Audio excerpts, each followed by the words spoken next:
Muy buenas noches. Entonces estamos continuando ya con las temáticas de lo que es hematología. Entonces ahora vamos a hablar lo que es el segundo tema, la eritropoiesis. Bueno, hablaremos un poquito de la introducción de lo que es eritropoiesis. Se dice que la eritropoiesis, como podemos apreciar en la diapositiva, es la formación de eritrocitos o también llamados glóbulos rojos, ya que éstas constituyen un sistema de renovación continua.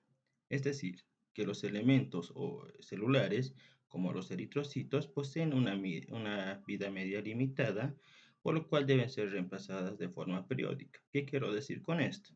Que los eritrocitos que apreciamos en la imagen, estos tienen un determinado tiempo de vida y estos deben ser reemplazados constantemente por el cuerpo humano para que no nos falte lo que son los glóbulos rojos. Bueno, recordemos que en el ser humano, ¿dónde se pueden producir los eritrocitos? Bueno, llamamos también a la producción de eritrocitos eritropoiesis. Se dice que estos tienen lugar en la médula ósea, pero ¿bajo quién? Se dice que está bajo un control de una hormona. ¿Qué se le llama a esta hormona? Eritropoyetina. Bueno, entonces, ¿qué quiero decir?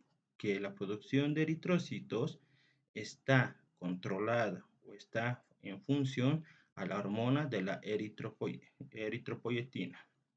Bueno, se dice que las células del riñón producen esta hormona en respuesta a la disminución del aporte de oxígeno, ¿ya? Cuando tengamos menos cantidad de oxígeno en el organismo, entonces lo que hacen estas células es producir eritropoyetina para que le dé una respuesta a la médula ósea y éstas produzcan eritrocitos. ¿Pero en qué caso se puede dar?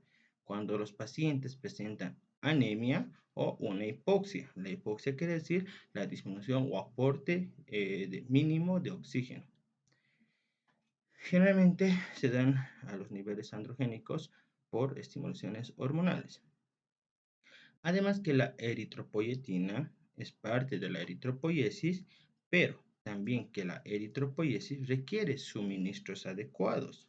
Ya necesita no solo de la eritropoyetina, también tiene que constar que es hierro, vitamina B12, ácido fólico y el grupo hemo, ya el grupo hemo que es sangre. Entonces, para que recordemos un poco, la producción de la eritropoiesis o de eritrocitos está dado por la hormona de la eritropoyetina. ¿Y esto donde se forma? En las células del riñón. ¿A causa de qué produce la eritropoyetina? A la causa de la disminución del aporte del oxígeno. ¿Ya? Entonces, para que estos eritrocitos puedan desarrollarse, también necesitan aparte lo que es hierro, vitamina B12, ácido fólico y al grupo hemo. ¿Por qué se da la eritropoiesis? Se dice que los glóbulos rojos tienen un tiempo limitado de vida, como ya anteriormente hemos mencionado, que es de 120 días, ¿ya? Entonces, se dice que pierden su membrana celular, los glóbulos rojos, y estos son eliminados, ¿ya?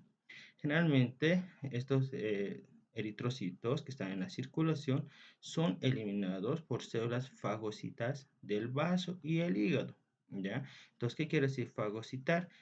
Van a decir que van a comer, que van a destruir la membrana del eritrocito que hayan cumplido los 120 días. ¿Qué más va a pasar? Generalmente la hemoglobina a través de estos fagocitos va a ser degradada. ¿Para qué? Para poder volver a reutilizar el hierro que estas presentan en su citoplasma. Además que se degrada el grupo hemo y esto va a ir a las bilirrubinas que se encuentran en el hígado. Y también vamos a reutilizar las proteínas como el ácido fólico y la vitamina B12. Bueno, se dice que es el mantenimiento de una cantidad estable de eritrocitos, que estas, como ya hemos mencionado, tienen que ser de renovación diaria. Ya generalmente se liberan eritrocitos inmaduros o también llamados reticulocitos, que los reticulocitos es un eritrocito inmaduro, ¿ya? Y generalmente estos están presentes del 0,5 al 1,5 en la población de eritrocitos periféricos, ¿ya? O sea, fuera del contorno de maduración, o sea, están empezando a madurar para volverse eritrocitos maduros. Bueno, dentro de las etapas de la eritropoiesis, podemos decir que todas las células están originadas ya por la pluripotencialidad, que ya hemos hablado en el anterior tema. Pero, ¿a quiénes llamamos las células pluripotenciales? A la célula madre o a la célula precursora de todo este sistema, que estos van a estar denominadas en dos líneas, ¿ya? La línea linfoide y la línea meloide. Pero dentro de estas líneas también son denominadas unidades formadoras de colonias linfoides, ¿ya? De igual forma, la línea linfoide, mieloide, perdón, es la unidad formadora de colonias mieloides, ¿ya? Generalmente, esta última tiene como descendencia a la célula madre para cada uno de los tipos de células sanguíneas, en caso de las líneas eritrocitarias, ¿ya? Generalmente a esta línea lo vamos a llamar como el nombre de hemocitoblasto. ¿Por qué hemocitoblasto? Porque va a dar formación a los grupos de las células rojas.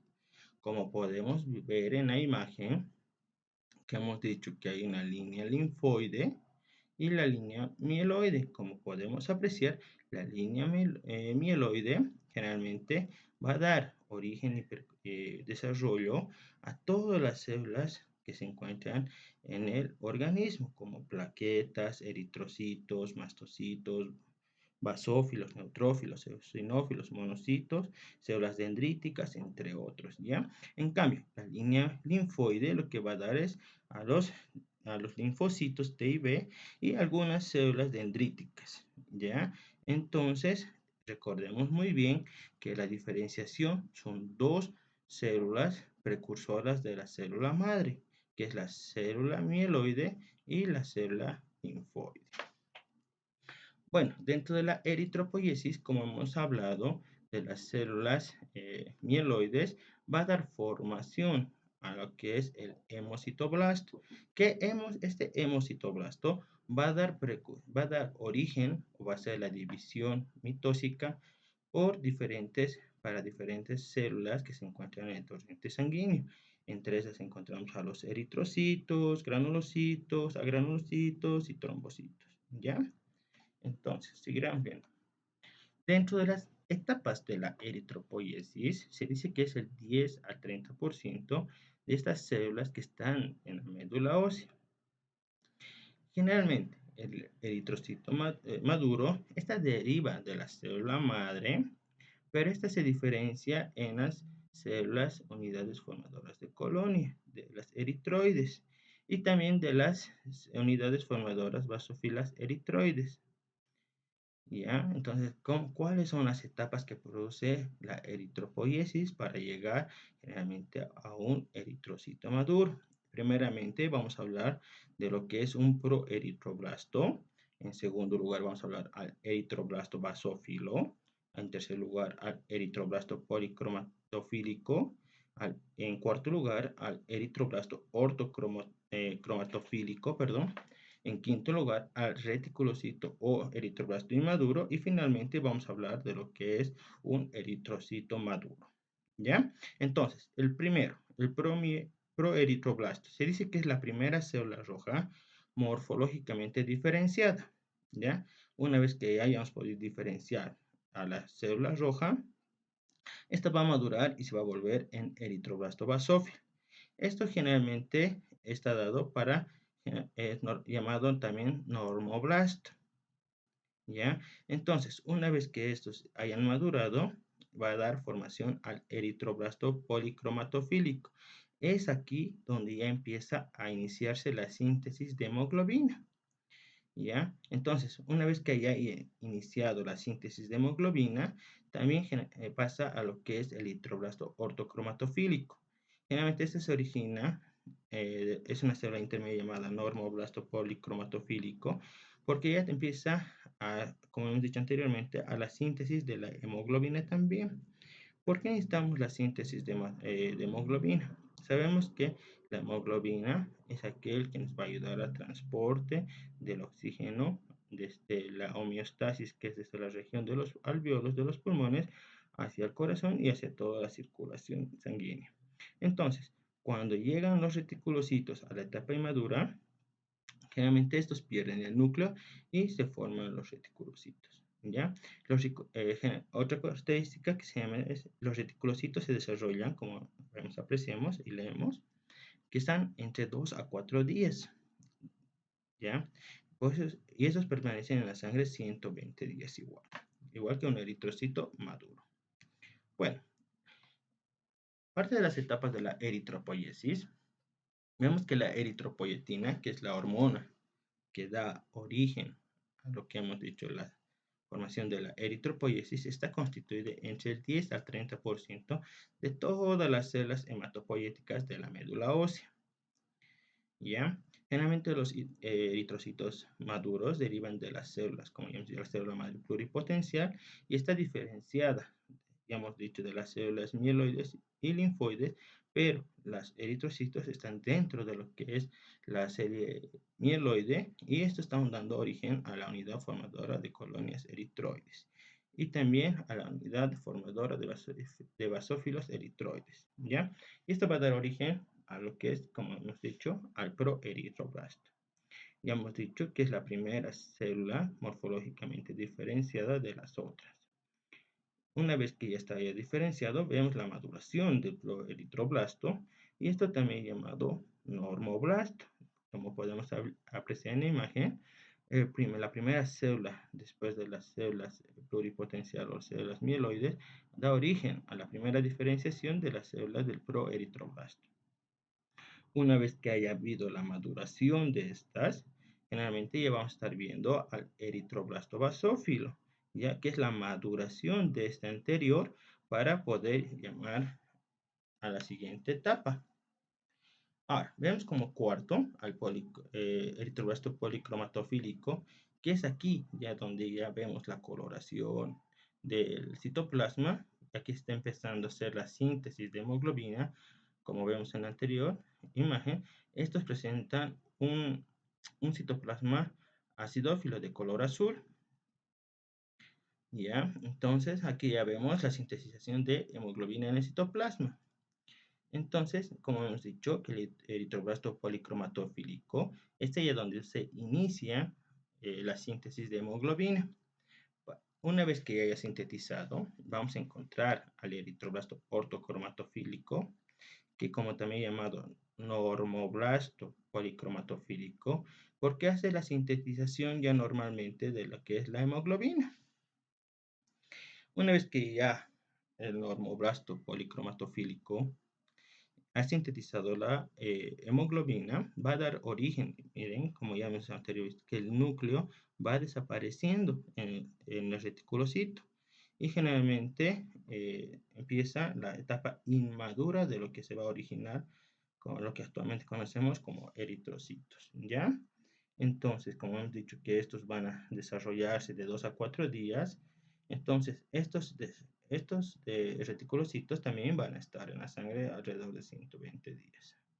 Aquí también vemos otra de las etapas más directos, como empezamos hasta la célula pluripotencial, de las células megacariocíticas mieloides, que van a dar precursores a las células de la eritropoiesis, generalmente por la eritropoietina. Vemos a las células inmaduras, a las unidades formadoras de colonias eritroides.